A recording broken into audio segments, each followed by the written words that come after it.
Welcome to Science Matters Colorado, the podcast that explores the environmental issues shaping our beautiful state. I am your host, Alex Sippenhammer. Each episode, I talk with experts to help you understand the challenges we face and to celebrate the natural wonders we strive to protect. If you want to understand Colorado and the American Southwest, you have to understand our most limited and valuable resource, water. That's why I'm excited to share this conversation with Blake Manick, a water conservation expert and program director for the Colorado Water Trust. The Colorado Water Trust is a homegrown nonprofit that focuses on in-stream water flow restoration, a topic that Blake expounds on throughout this interview. Blake has been working for the Trust since 2022, focusing on streamflow restoration and reservoir release projects. This interview is an overview of not just the work of the Colorado Water Trust, but of broader water policy and conservation in Colorado. I put Blake on the spot throughout this conversation with a broad range of questions about water in Colorado. Some of the ground we cover includes the history of water rights here, beneficial uses of water, key projects the Trust is currently working on, and a notable water rights acquisition currently going down on the Western Slope with a price tag just under $100 million. While this conversation is just a drop in the bucket when it comes to the topic of water in Colorado, I'm heartened to know that there is an organization out there doing deep water conservation work at a time when there is so much upheaval, specifically in terms of environmental regulation and investment in ecological health. With that said, let's dive into my conversation with Blake.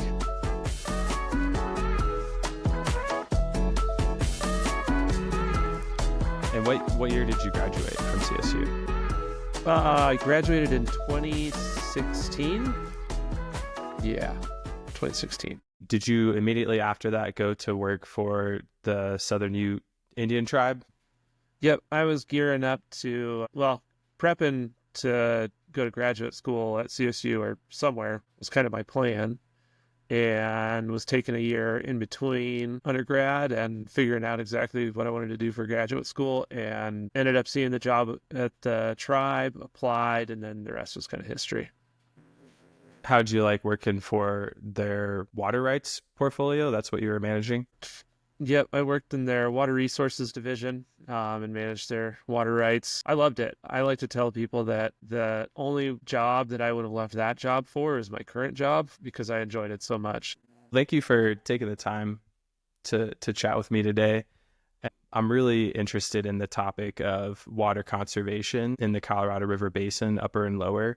So I think it'll be a really fascinating conversation. And the first thing I saw when I looked at the Colorado Water Trust website was this infographic you guys have. So can you tell us a little bit about what that infographic shows and the importance of it as it relates to water rights? Yeah, and you're talking about the infographic that shows the split between eastern and western slope population and kind of water yields. You know, I think we use that graphic to just kind of create a narrative about water in Colorado and some of the important characteristics of it and where our population is versus where most of the water in the state kind of falls or comes from. So yeah, that graphic describes the population base in Colorado being on the eastern slope, Front Range cities for the large part there, and then describes that the majority of the water falls on the western slope, and it's got those arrows that are kind of representative of the yields of the individual rivers, the Colorado River being the largest by a significant amount. So yeah, it just creates this narrative where we can talk about how important that water resources is, and what it takes to get a large portion of that western slope of the water to the eastern slope for supplying water to the population base. Largely when it comes to water use, the most important use is drinking water for our people. It's kind of the highest value use. It just gives a nice visual of showing what where that water is being used, where it's coming from, and then we can, from that, dive into a little more about what some of the implications of that transportation of that water from the east slope to the west slope, and what some of the implications of the majority of that demand, at least that municipal demand, being on the east slope versus where the water comes. Right. The implications in terms of the infrastructure that's required to transport all that water are pretty huge. I think it said that there's something like 90% of the water that we use, or maybe it was 85% on the Front Range, comes from the Western Slope. I don't remember the exact statistic, but that's a substantial majority of the water that we're using. Yeah, I think it's about 50%. But yeah, it's, Oh, okay. It was 85, maybe it was 85% of the population is on the Eastern Slope, but we get 50 or about half of our water from the Western Slope. Okay, that's right. Yeah. And, you can see in that graphic with those arrows that the kind of size of the rivers on the Eastern Slope versus the Western Slope. So you can see why, we've had to do that to a degree, because it's just a much more water rich environment, even considering that Colorado is such an arid state. Right. So just to frame this conversation, I recently went to talk about extending the water right for a community on the Western Slope.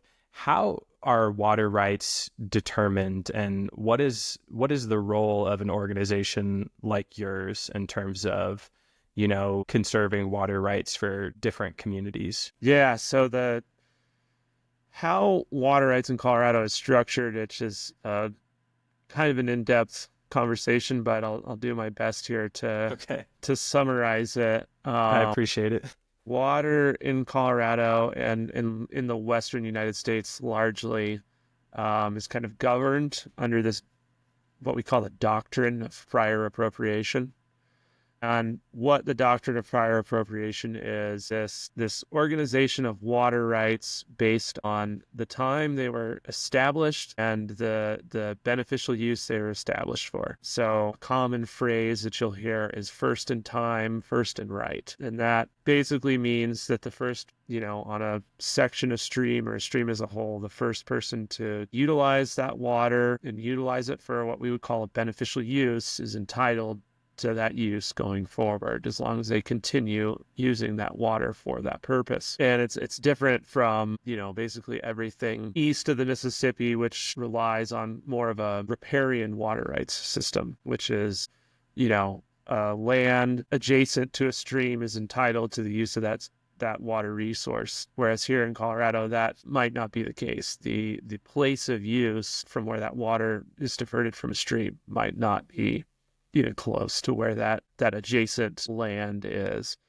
So with that said, this first in time, first in right, multiple generations and people and municipalities and agricultural uses have come along and used that water from a specific river.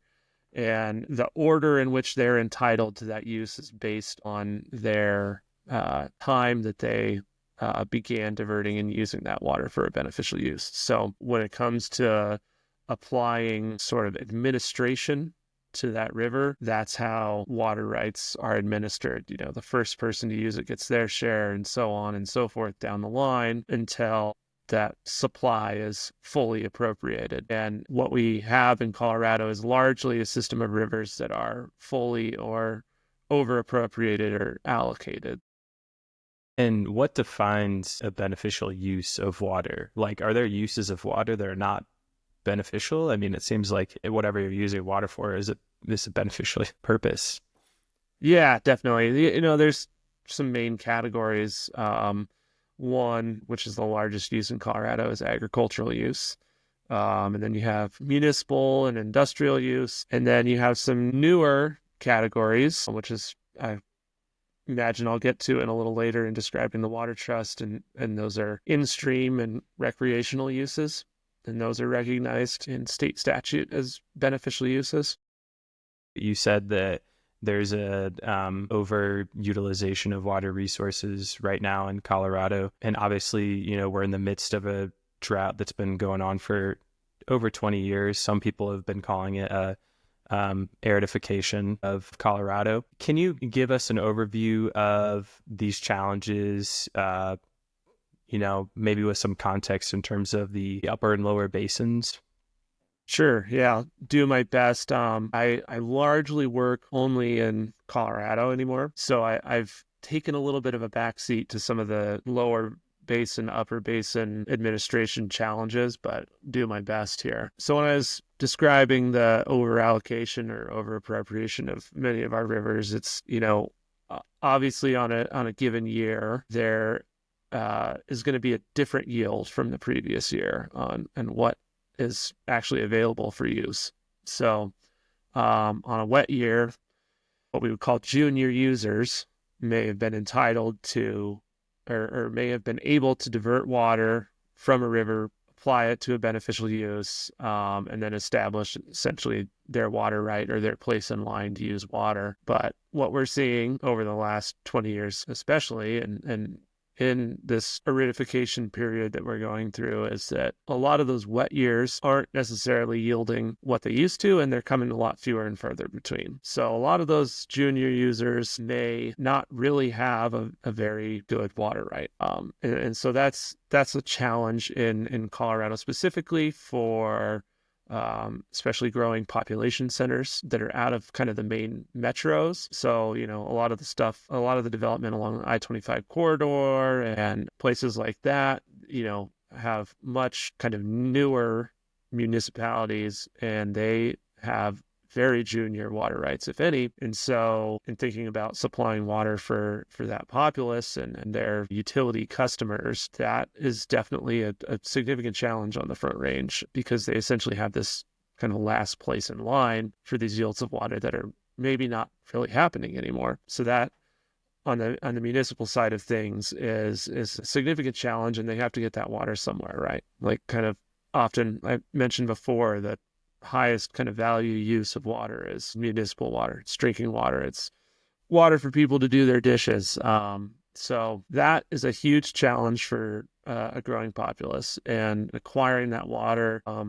And then where is that water coming from? And often it's agriculture. And so there's been some history in Colorado of what we call buy and dry, and where municipal providers have essentially gone out, bought agricultural land and the associated water rights, and then kind of detached the water rights from the land to use for municipal use. And that's one way that supply gap can be filled for growing population. And that has a bunch of kind of negative effects on agricultural communities, landscape effects. It can generally be pretty bad. There's kind of the case study in this is Crowley County in Colorado, where significant portion of the water was removed from the landscape and had pretty devastating effects on the economy and the local people and so on and so forth. So, and that had to do with people selling their water rights, which became extremely valuable. And as all of that land began to dry up, it was previously used, I think, for agriculture in a lot of cases. They made a lot of money, but then the town just kind of disappeared because it just kind of became inhospitable. And it's pretty stark. So your purview as part of the Colorado Water Trust, is your focus primarily in those in-stream flows and conservation of those in-stream flows for purposes like recreation? Yeah. So, in talking about some of those municipal challenges and the removal of water from agriculture, like somewhere in there, we have to consider the ecological integrity of these rivers too, right? So that's kind of where our organization comes in, is, you have all these demands and all these stressors on the river and all these depletions. And, we think that there's, ecological value, societal value, recreation value, whatever it may be, to keeping some water in stream and kind of trying to keep these rivers intact, or at least kind of at a baseline level of environmental function. We specifically, before I said, as a beneficial use, recreation has been acknowledged as a beneficial use. And also there's this in-stream flow that's recognized as a beneficial use. So we have generally in our work, there is this ancillary benefit for recreation, but we're largely working in what we call an in-stream flow space. And that is a beneficial use kind of basically defined by biological needs in a river, and largely the biological needs of the fish.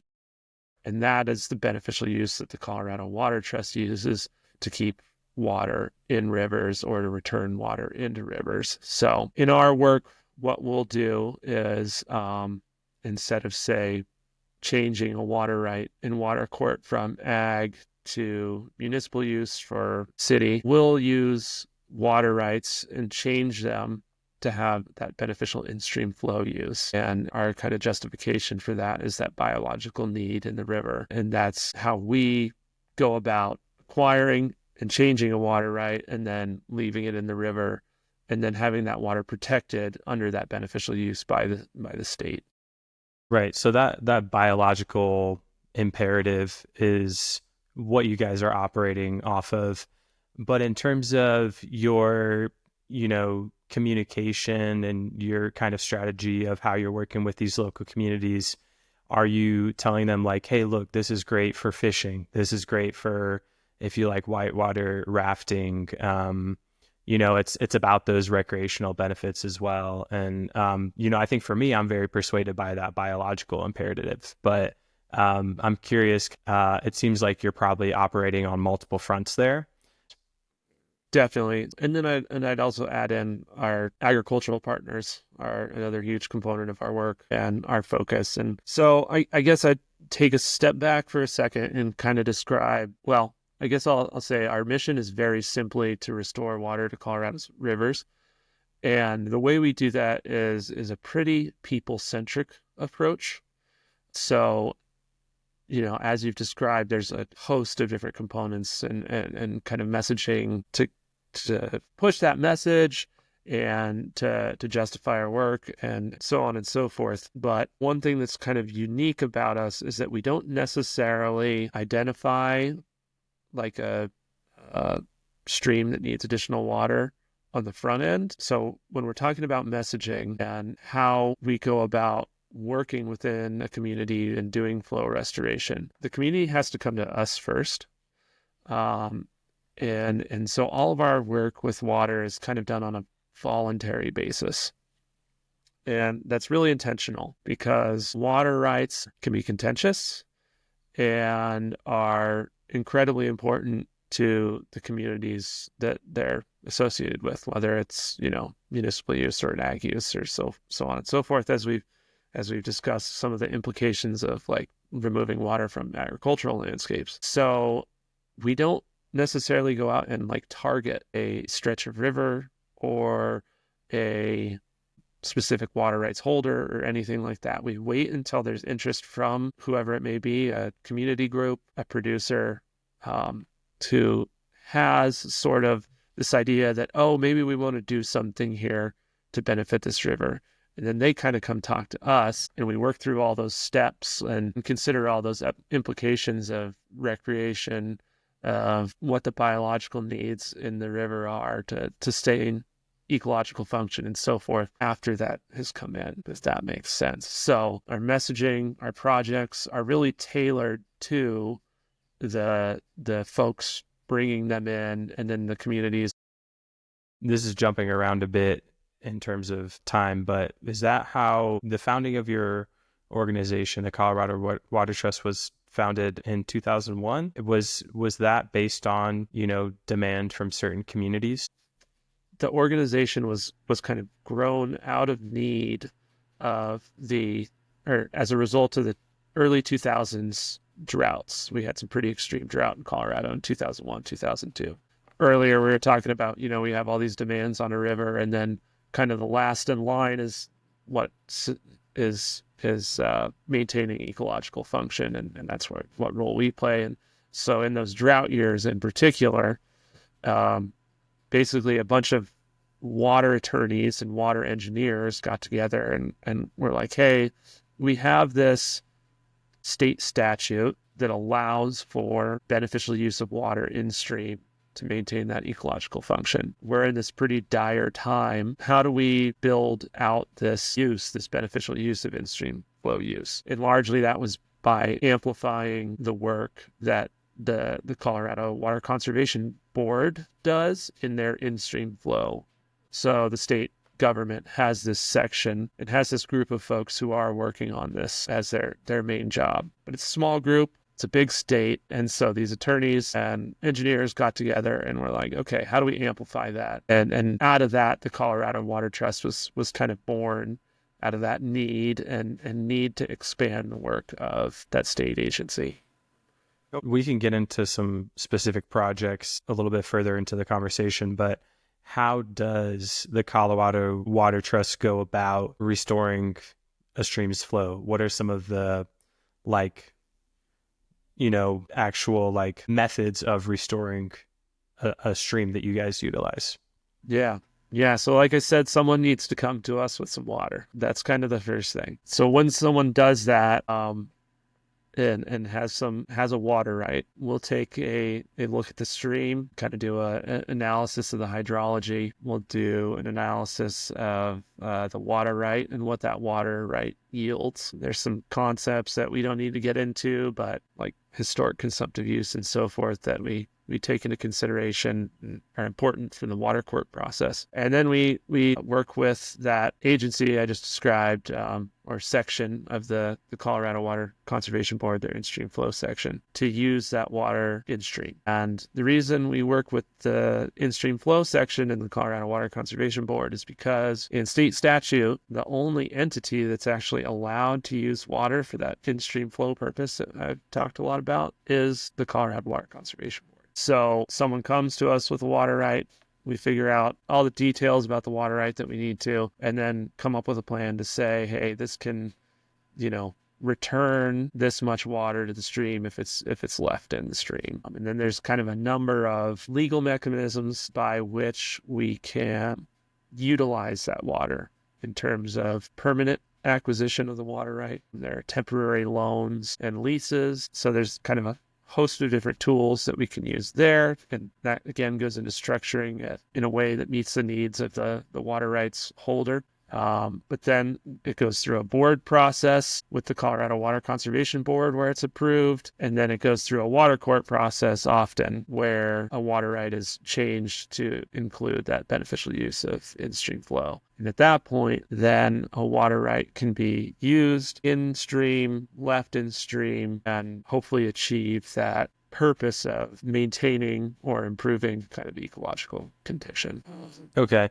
Maybe a good kind of comparison is looking at sort of like the zoning of a city and the zoning ordinances, and you have this is used for single family homes, this can be used for open space, and this can be used for industrial or for businesses. And so you're kind of redesignating, this is a flowing body of water, so it's kind of harder to see spatially those zoning, but you're essentially redesignating percentages of that flow to being kept in stream versus being diverted for other purposes. And so would be the same as saying all right, right now we have about this many acres of land that are open space. We're going to extend that into this area, except it just spatially, you can't see it on paper on a map.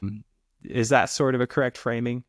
Yeah, I'd say so. Definitely. We do in creating these projects and doing stream flow restoration. One of the things that there's a significant emphasis on is the ability to measure it. And so that is a huge component of the programs as well, is stream gauging so that water can be measured and, essentially accounted for in stream. Okay. Because I think I was thinking of restoring stream flow as you're going out into the stream and you're all right, how do we, maintain more of this river's integrity through stream restoration projects like controlling for erosion, repairing restoration, that sort of thing. But this is more about water rights and redesignating those water rights is sort of the vantage point that you guys are operating from. Okay. That makes a lot of sense. And those are all, like you said, coming from the community first, and then you guys are getting involved and you're, hyper focusing on this one aspect of the Colorado Water Conservation Board's like what they're responsible for. Right, exactly. Yeah. We do work in, sorry to interrupt. I mean, we do, sometimes our projects are working in concert with efforts like, erosion control, stream bank restoration, that sort of thing. But largely we are focused on kind of that water yield side of things. So I'm not sure if you're familiar with this case, but I heard the Shoshone Water Rights Group present at a recent meeting here in the Front Range about preserving the Shoshone water right. And, to be honest, a lot of it was over my head because I don't have the background that you have in water, but I thought it was really, really interesting because you're talking a lot about water rights and how water rights are allocated, an over allocation of water rights. So what does it mean when a water right is preserved? And part of what I'm asking there is, if we operate on the basis of first in time, first in right, then does that mean that there is a time limit to a water right? It doesn't operate in perpetuity? Or is, because part of what I'm wondering is like, who are they? They're raising hundreds of millions of dollars. Who are they paying that money to if they, have this water right and they want to preserve it? Who do they need to pay money to for that, to maintain that water right? Yeah, definitely. It's a really great question about the time horizon. So I'll start there. And a water right is available, or you own that water right, and that property right to use in perpetuity if you're continuing to use it for beneficial use. And there is this process called abandonment of a water right. And that can happen after 10 years of non-use of that water right. So you'll often, around water rights, particularly in Colorado, you often hear this phrase, use it or lose it. So you have to continue using your water right for its decreed beneficial use to maintain that water right. The Shoshone water right is a water right that is an industrial water right associated with hydropower generation, diverting it, running it through a turbine, spinning a generator, creating electricity. Pretty old water right, what we would refer to as a senior water right. That electricity generation, that power plant is eventually going offline, I believe, because it's basically too expensive to kind of upgrade. And I think because of its location and some precariousness with the landscape around it. Could be wrong there, but I think that's right. So with that plant going offline, it's the associated water right is obviously no longer going to be used. Okay. So if it's not going to be used and it is essentially abandoned, then, and it's a very senior water right, that changes the water rights order for everyone else, right? So now a junior water, and it's a very large water right too. Mm-hmm. So it really changes the order in which everyone else can use water. My understanding is that some of the junior water rights holders on the junior to that Shoshone right are actually on our Front Range water rights holders. So if that project is no longer diverting water and that water is no longer going down a section of stream on the west slope in the Colorado River to be diverted at that power plant, it can be pulled across the Continental Divide to the eastern slope. And that has a number of implications, from just having enough water in the river to convey other water rights to significant biological and ecological considerations. If that water is no longer in river, particularly downstream of there is the 15-mile reach, which is really critical for some endangered fish species, that it just major implications on the operations of the river as a whole. So what the Colorado River District is doing, and their kind of statutory authority, is to protect the interests of Western Slope water rights holders and conserve their water, is they're acquiring the water right from Xcel Energy, who is the owner of the water right and the owner of the power plant that's going offline. And in doing so, and in preserving that water right, they're doing the same thing we do in coordination with the Colorado Water Conservation Board, in changing the beneficial use of that water right from that industrial power generation use to in-stream flow. Wow, that's very clarifying in terms of their goals and the new kind of conveyance of the water there. Thank you that was very educational.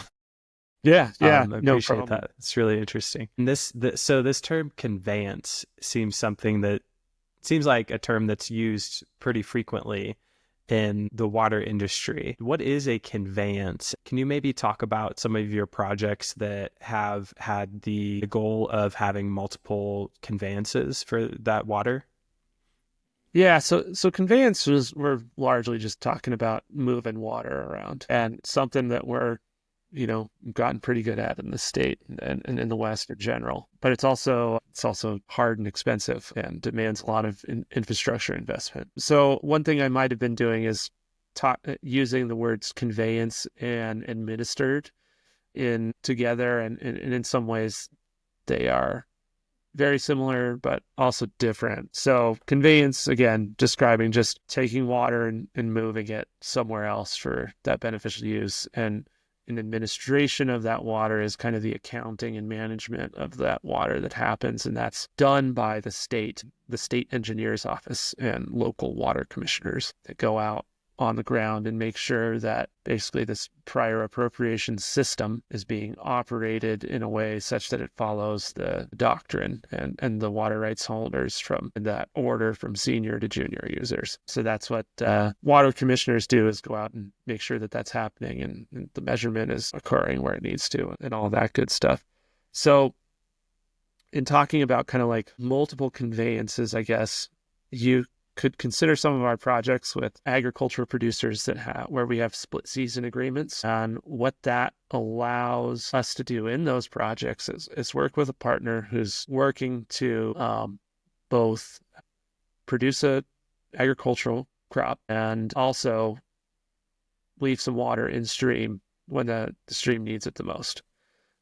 So, if you look at a hydrograph, for the most part in Colorado, we have this spring runoff season. Water's pretty flush. Rivers are doing pretty well during the runoff season. And then, you get later into, and this is different for every river system and every different basins in Colorado. But largely, you've got this runoff, this spring season where the rivers are in pretty good shape. And then as you get into summer and late summer, you kind of dive down into base flow. And when you get down to that base flow, that's when some of the ecological function can really be diminished. Yeah. And that's when, still there's significant demand on the rivers as well. So in these split season arrangements, a producer can continue to divert their water and grow their crop. On the western slope, largely it's either grass hay or alfalfa for the most part, and put their crop up. And then when it gets to that late summer season and we hit kind of critical thresholds in the river, we'll pay them to not divert, to offset any crop loss that they have as a result of not diverting. And then that water gets to stay in river and kind of maintain that baseline ecological function. So that's, I guess, one way you could describe multiple kind of conveyances of that water. Is that a recent strategy that organizations have been adopting in terms of paying farmers to not use their water rights to maintain in-stream flow? Or is that something that historically has been done for a long time? Yeah, it's, I guess in the context of Colorado water law, post-colonization, of course, is important context for all of this water use conversation. In that sense, it's relatively new because the ability to legally use water for that in-stream purpose has only been around since the 70s. Yeah. So that wasn't a designation for water usage prior to the 70s. Like in-stream flow was not considered a beneficial usage before the 70s. So that's that's very new. Okay. Yeah. And so I would say we're just now kind of, everything in the water world in Colorado takes a long time and moves slowly. So we're just kind of getting to more adoption of these projects, these kind of split season arrangements. So yeah, they are relatively new. Can you give an overview of a project that you've worked on? I think you mentioned you worked on the Crystal River project, which was a diversion coordination project, and just how it benefits the river and maybe the communities that are supported by it. Definitely. Yeah, so the Crystal River project is largely what I just described, in that we have in the case of the Crystal River, we knew that there was a significant deficit in stream flow in a particular stretch of river close to Carbondale, basically. And there are some other orgs out, some other nonprofits, environmental nonprofits, who are out doing the work to kind of analyze what that need was in this case. And the landowner essentially saw some of that work and was familiar with that work, and came to us and said, hey, I'd like to potentially do something here. I think I might be able to help the river. I'm located to that place where that a stream flow deficit occurs. What can we figure out? And so what we have with this landowner is, his name's Bill Fales, Bill and Marge Fales on the Cold Mountain Ranch, is a split season arrangement where the crystal's in pretty decent shape until late summer. And when it gets down to that base flow period, we'd identified that there's a threshold where if it gets below about 40 CFS, cubic feet per second, it's in real bad shape. So we have an arrangement with Bill that if the river gets down below that threshold, he can choose to turn off his diversion and leave his water in stream, and we'll pay him. And we'll pay him for doing that for up to 20 days in a late summer season, and kind of August, September, and October, kind of the lowest flow season. And it's been a really good project so far. It's kept some water in stream. We've operated it 2 years. The crystal doesn't necessarily need that every year. It just depends on variety of conditions, snowpack, summer precip, all those things, monsoon. But we've done it twice now, and it's worked out really well. And it's worked for Bill. He said something to me that's kind of stuck with me. He's like, yeah, he said, it worked out pretty well that first year we operated because my hay barn was full, meaning he had a pretty good crop to support his herd through the winter. So he wasn't going to lose a lot by turning his water off for a while. But he said, but my wallet was empty, and we compensated him for that water being left in stream. And so he said it worked well. And those are kind of the projects we really like, where we can kind of create those win-wins, helping out a producer, the producer's helping out the river, and we can tell a good story about that. Everyone's walks away happy. So that's the Crystal River project. And we'll continue to, under the legal mechanism that we are operating that project, we can do that 3 more times in the next about 6 years. That's great. In the 20 days limitation, it sounds like you're not at risk of what happened in Crowley County, where that land just became no longer usable because of how long it went without diverting any water to the land. And I was kind of wondering, like, okay, if you're not watering that land for an entire season or however long it is, at some point, does it just become too arid to, replenish in the next season? But that's a pretty short time frame. So I'm sure that's not a problem. And then you're sustaining the farm, and you're sustaining the river, and you're working with the farmer as well. So that's a great system. Yeah. With that 20-day limitation, in the case of the Crystal, it'll happen where the river gets down below that threshold on a given year for a few days at a time, maybe 6-7 days, and then, get a couple afternoon rainstorms and the river comes up and it's in better shape. So we're pretty precise in operating that one, and we can do a lot of good with a relatively limited time frame of total operational days. And are you guys the ones who are going out there and monitoring the flow? We have a stream gauge installed, and during the summertime, I get a email every day of what that stream flow is at noon, and that's how we make a decision to operate or not. And then basically Bill, if we're going to operate, Bill goes out, turns off his head gate, and his water stays in the river. You don't even got to leave your living room. You can just check the flow right in your email. That's great. So some background on how the trust functions is what are the sources of funding for the Colorado Water Trust? Because you're paying these farmers to keep that water in stream. Are you guys supported by donors? Are you supported by the public? Yep. We take all of the above approach. So we have a small but a strong individual donor base. We seek funding from community and family foundations. And then we also have some funding that comes directly from the Colorado Water Conservation Board to like I mentioned earlier, kind of amplify their work and essentially bring those in-stream flow projects to them, since they're the ones that can only legally use that water for that beneficial use.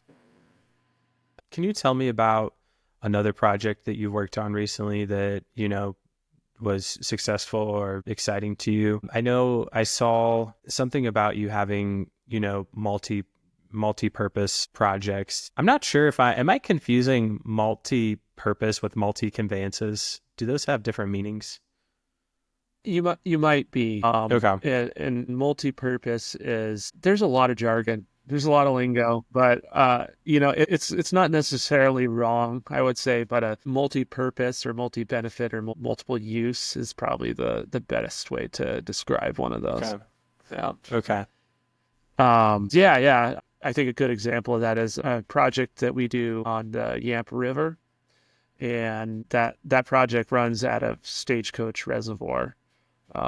And basically what happens there is it's unlike where we're talking about a direct diversion water right, like in the previous example of talking about Bill Fales and Cold Mountain Ranch. In this case, we have a relatively high mountain, high elevation reservoir that stores water in the upper Yampa Basin. And the stored water in that reservoir on a given year is generally not all accounted for. So they generally have a little bit more water than is purchased, used, leased by downstream users out of Stagecoach Reservoir. So what we have is it's called a temporary in-stream flow lease, and we have that lease with Upper Yampa Water Conservancy District, who owns and operates the reservoir, and the Colorado Water Conservation Board. And what that allows us to do is use water in that reservoir for up to 5 out of 10 years. The lease period is 10 years for in-stream flow use.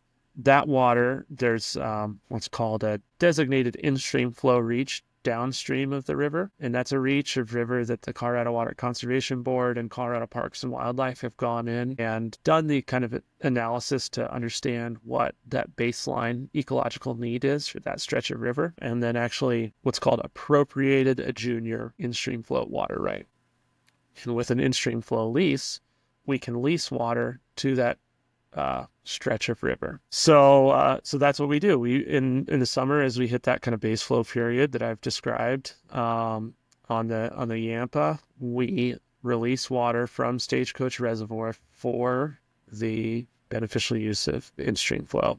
And that project in particular has a bunch of benefits. First, we're releasing water out of a hydro plant at the outlet works of the reservoir. So it's generating electricity, and then it goes downstream and immediately hits that reach of stream where we're supporting kind of that baseline ecological function into it. But in the case of this particular project, we can actually release water above kind of those baseline thresholds and do what we call improving the ecological function of the river. So that goes downstream and has a positive impact on the river there. And then further downstream of that is Steamboat Springs. And Steamboat Springs has obviously a super vibrant recreation economy based around the river there. So, but it also has some issues, particularly with temperature at low flow and cutting off angling and boating, tubing, river recreation in general in the late summer months when the river gets too warm. There's just too much stress on the river for the fish and aquatic species and so forth, to where they have to actually close the river to those uses of the river. So doing this release program contributes a significant amount of water to the river and helps keep those closures off, so it keeps the recreation economy humming. And then the city of Steamboat Springs also has a temperature issue related to their water treatment plant outflow and maintaining cool river temperatures at the point of that outflow. So it also cools the river and helps them meet regulatory compliances around river temperature associated with that water treatment process. So kind of got this municipal benefit. There's certainly a recreation benefit. You've got an industrial benefit because you're generating electricity when that's being released from the dam. And then, of course, the environmental benefit of maintaining or improving that ecological function at the time we're releasing water. That's it's one of our larger projects as far as total volume of water. And it's a really successful one. We're pretty proud of that one. Yeah, that's incredible. It's also really incredible how all of these things are mutually beneficial, because you think that a lot of times I feel like when we recreate, we're doing it at the expense of the environment. I mean, it's winter here in Colorado and it's ski season. And I think, sometimes that can be seen as the expansiveness of that industry is sometimes to the detriment of the snow melt here, the kind of infrastructure that it takes to put all of those people in the mountains and everything. But you guys are allowing for the benefit of this recreation, and it's also, improving the environmental aspect. It's improving, like you said, the municipal, the industrial. So that's really incredible that it's so mutually beneficial. And I think, I find the biological underpinnings of your guys' work pretty persuasive and necessary in and of itself. So it's amazing that you're also able to benefit those communities and anglers and, all these people who use it for different purposes. And I didn't realize that,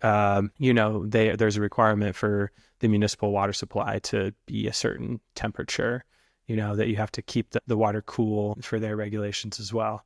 So that's pretty interesting. So I'm curious about your own, how you got into this line of work.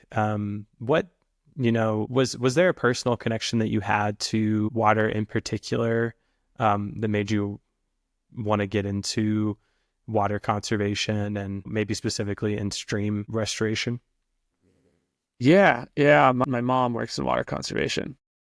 Okay. So I had that kind of growing up, and I didn't necessarily know at the time that that's what I wanted to do, but I had this kind of ever-present water conservation kind of ethos happening in my life all the time. Big. And then I just went through a series of really good teachers and professors. I had a phenomenal AP environmental science teacher in high school and really good professors and water professors in particular at CSU. And it was just kind of like, oh, this is cool. This is what I want to do. This work excites me. So yeah, through just being around mom and just a series of great educators, I was just like, I dig it. Let's go down this path. Do you remember the names of your AP or college professors? Sorry to put you on the spot, but if you want to shout them out. So AP environmental science teacher, that was Mr. Switzer. And then at CSU, some good professors, Dr. Chris Gomans, Dr. Andrew Seidel. Yeah, I think who else? There's a host. There are a bunch. I was fortunate that in those programs, they were not lacking in good professors. That's great. And were those classes specifically focused on water, or was that just kind of one aspect of the course for those professors you mentioned? Some were. So some were specifically, hydrology or water law, policy, and institutions. Okay. And then there were others that were, I don't want to say totally like choose your own adventure, but you got to do some picking and choosing of kind of like the environmental and policy topics you wanted to work on. And often water issues were, great examples of projects to work on in those classes. So I kind of had some water specific classes and then was able to tailor some other classes to that kind of water in the West interest. So going back to the Colorado Water Trust, one thing that I'm curious about is, you guys have this mission in terms of restoring and preserving in-stream flows, and that's informed by community demand or, communities that want to work with you. So when you're looking into the future, how do you kind of plan for the future in terms of, finances, like projects? Because if so many of it is starting with the community, it seems like that might be a bit more challenging for your organization to kind of like set goals, set targets for future projects and funding. Yeah, definitely. I think this is something we spend a lot of time on for the reasons you outlined. We, to some degree, don't get to dictate how much work we have, but largely, I think getting out there some of the successes we've had, particularly when it comes to win-win projects, multiple benefit projects, we haven't had an issue with projects coming our way. So it's really grown pretty organically in that sense. And just by having successful projects, they've continued to just come in the door. So I think we are, as far as like strategic planning for the future, we're kind of continuing to let that process just grow organically and not necessarily like, obviously we want to improve our impact and, often over certain time periods, we'll set a goal to double our impact in terms of volume or stream miles or whatever that may be. But we are pretty, I would say, focused on making sure that growth, again, just happens organically. It's not forced. We're not going out and going after people's water rights. It's everything's voluntary. Come to us if you want to do some good, get some, compensation for doing so. And it's worked really well so far. As far as growth, we're kind of just doing everything we can to make sure that our projects are out there in the world so people can see them and kind of taking it from there. Yeah. And now that you say that, it seems pretty evident that there's not going to be a shortage of demand for water projects in Colorado in the coming years. So it's probably something you don't really have to work too hard to get those projects because there's just such a need for it. Have there been any kind of personal insights that you've gained from your work in water conservation? Maybe something unexpected that you didn't see coming doing this work?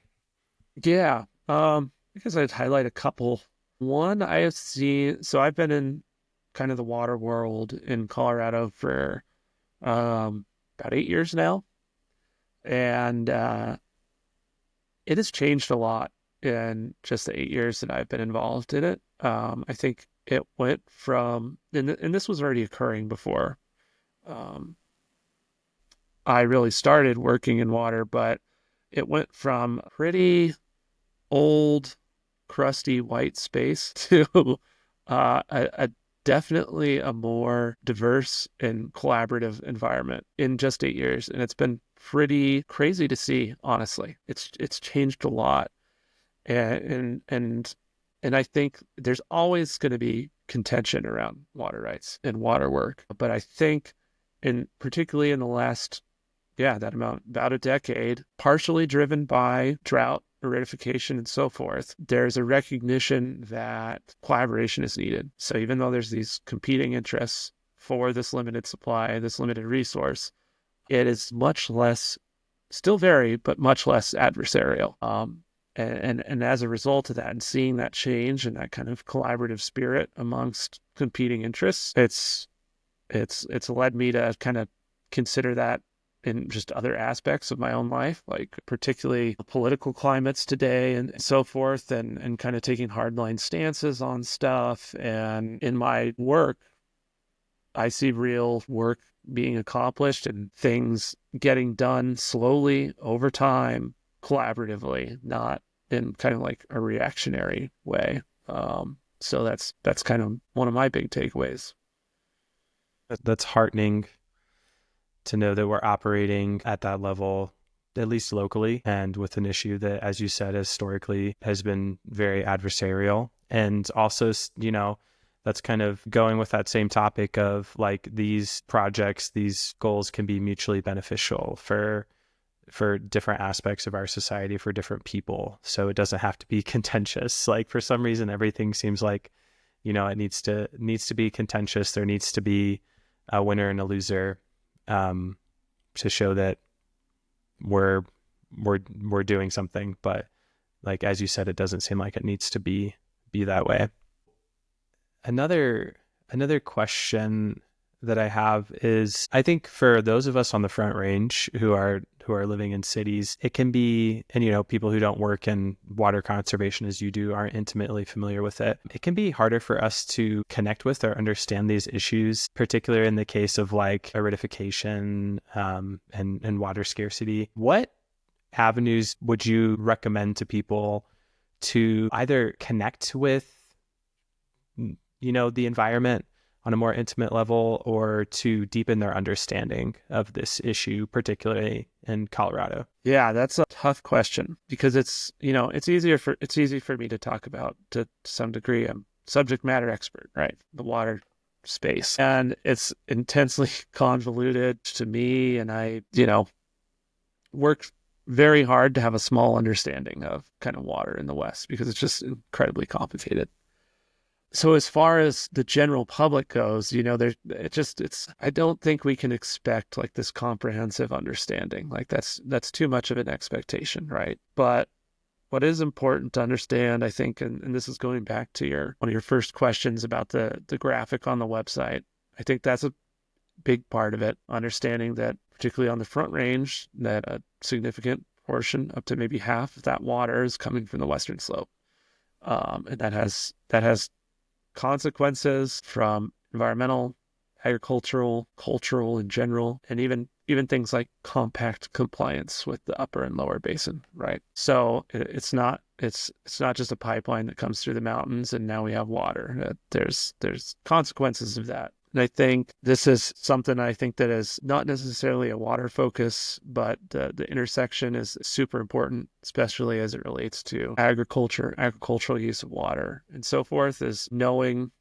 people just knowing and understanding where the food comes from is important, because the water nexus with agriculture and agricultural and rural economies in Colorado, and what it means when water is not on those landscapes from a food production standpoint, from a cultural standpoint, from a open space in Colorado standpoint. Conserving agriculture in Colorado is, in a way, conserving Colorado and the values that we really, the reasons why we live here, right? So I think that's an important component as well. Trying to think about what else for our folks to connect.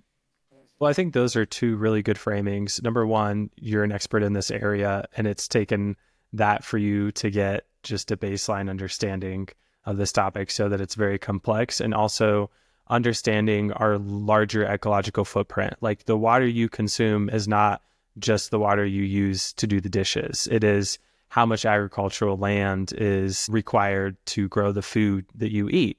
What about, if you're going out and you're recreating, if you're skiing, if you're going and you're using the open space areas, how much water is needed to preserve those lands? How much water is needed for, the in-stream restoration of flows that you guys do? So it touches so many aspects of our lives that I think we don't even really consider on a day-to-day basis. And just because you heard anecdotally that there's plenty of water, we just need to divert some water from agricultural lands. It's more complex than that. So yeah, I think that's a really good framing for it. And yeah, I know for me, yeah, go ahead.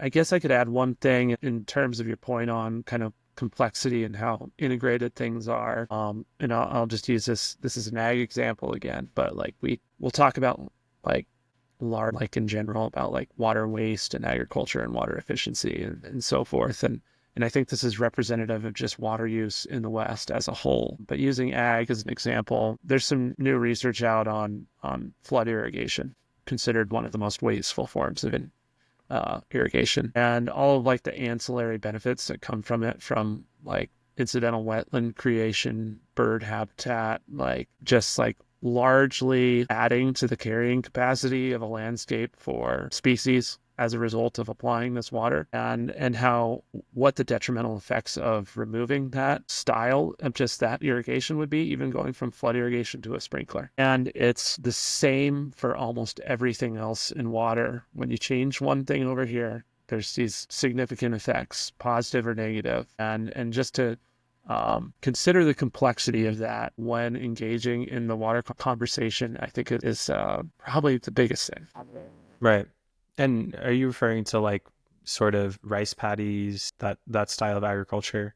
Or do we do that in the US as well? like yeah, flood yeah. irrigation? So I guess Oh, flood I irrigation. didn't realize that. Yeah, it's I guess trying to describe that real quick, like versus like a rice paddy situation. In Colorado, what we describe as flood irrigation is just bringing in water from a diversion off of a river into a ditch, and then essentially conveying that water out onto a field and spreading it out over a field. Okay, gotcha. So Yeah, it's not necessarily that you're literally flooding that crop. Okay. Right. It's okay. That makes sense. It's the Yeah, diversion, it's kind of like the type of diversion. yeah, and how you're applying that water. So like you flood water, you just kind of divert that water onto the field, spread it out via a bunch of smaller ditches, or, whatever row cropping system you might be using or whatever. And on the western slope, largely it's all hay and hay meadows, and versus like using a center pivot, and a center pivot sprinkles the water on the field as it goes around. Right. I want to end on, how can the public, anyone listening to this, contribute to your organization, Colorado Water Trust, your mission of in-stream restoration, and maybe through direct funding, but also maybe through like advocacy or getting involved in some other capacity? Yeah, definitely. Direct financial contribution is always appreciated. We have a monthly donor program that's really, really beneficial to our program, our work, where, you donate a few bucks a month, and that recurring donation really helps us out a lot. As far as general kind of engagement and advocacy, we put on a number of events throughout the year. Few are only educational, some are happy hours, some are fundraisers. We've had success in the past year doing informational panels with guest speakers. So come on out to our events and learn something, and generally have a good time. So that's a great way just to kind of learn about our org and meet people in the space. Do you have any that are forthcoming? Any events in the near future? You're putting me on the spot here. I know I've been putting you on the spot this whole conversation, and I really appreciate you taking it in stride. So if you do have some, it'll be in the show notes so people can get direct links to those just in the episode details. Blake, I really appreciate your time and your expertise and sharing it with me and our listeners. So thank you so much. Yeah, no, thanks for having me. It's fun to get out and talk about our work, and instead of just being stuck in front of the computer screen. Still kind of stuck in front of the computer screen, but at least that's true. Have a conversation.